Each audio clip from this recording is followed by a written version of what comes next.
Equi distance में बोलो। रा धा रा धा रा धा। अब जब इक्वी डिस्टेंस में बोलोगे तो राधा बोल रहे हो कि धारा बोल रहे हो पता ही नहीं चलेगा। क्योंकि वो जब ब्रेक होता है तब एक शब्द बनता है कि रा धा के बाद तुम ज्यादा ब्रेक ले रहे हो अगला रा बोलने में, तो ऐसा लगेगा कि हाँ ये राधा राधा बोल रहे हो।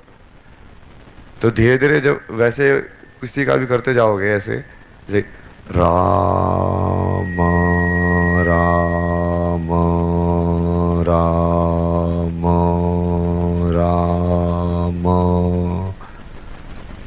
तो वो साउंड्स हैं मर्ज होनी स्टार्ट होंगी धीरे धीरे। और एंड में सिर्फ एक इंटरनल वाइब्रेशन बचेगी तुम्हारी, लाइक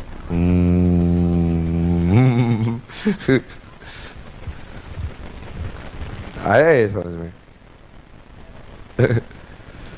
ये कोई भी नाम जप करने की ना टेक्निक जो है वो ऐसे ही काम करती है। मंत्र सिद्ध की भी यही है, बट मंत्र में थोड़ा जैसे कॉम्प्लेक्स लगे, वो साउंड भी एग्जैक्ट होनी चाहिए तुम्हारी, वो उसको वैसे ही बोलना तुमको, जैसे ओम। हाँ लंबे वाले में तो और भी मुश्किल है, जैसे छोटे वाले में मुश्किल हो जाता है ना। ओम नमः ओम नमः शिवाय। शिवाय तुम बोलोगे तो पहले तो तुम उसको तीन में तोड़ तोड़ के बोल रहे हो। ओम एक शब्द, नमः एक शब्द, शिवाय एक शब्द। फिर तुमको उसका फिर से वही करना है टेक्निक जो राधा में लगाई थी। आ ओ मा न मा शी वा य। इक्वी डिस्टेंस कर दिया सारी साउंड्स को। हाँ, फ्लावर वाला? अच्छा आप दे दोगे ना? हाँ। फिर वो धीरे धीरे जैसे जाओगे वैसे ही बोलते जाओगे तो वो भी लाइक वो उसकी साउंड पैटर्न जो है वो तुमको रियलाइज होने लग जाएगी।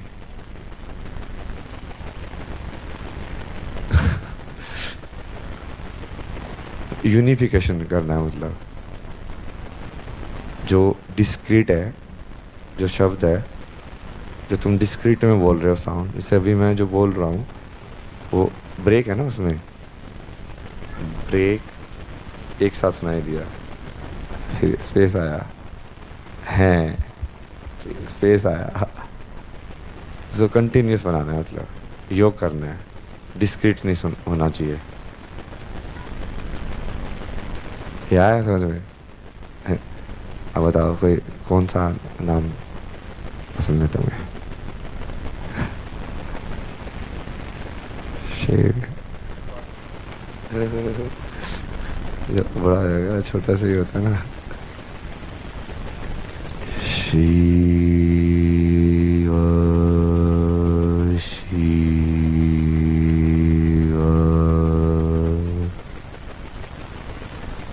शिव शिव।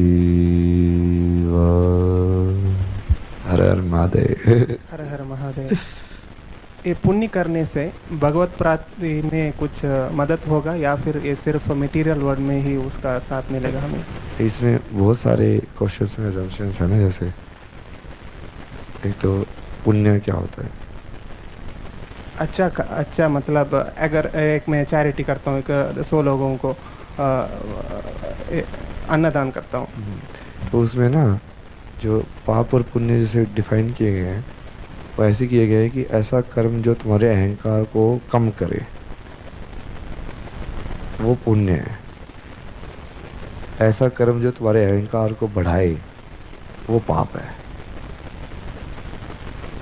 चैरिटी करना, सेवा देना, कुछ और इस टाइप से किसी की मदद करना, वो कहीं ना कहीं अहंकार को कम करता है ना तुम्हारे, क्योंकि तुम अपने लिए अपने आप को प्रायोरिटी बनाने के बजाय उस टाइम पे दूसरे को प्रायोरिटी बना रहे हो कहीं ना कहीं।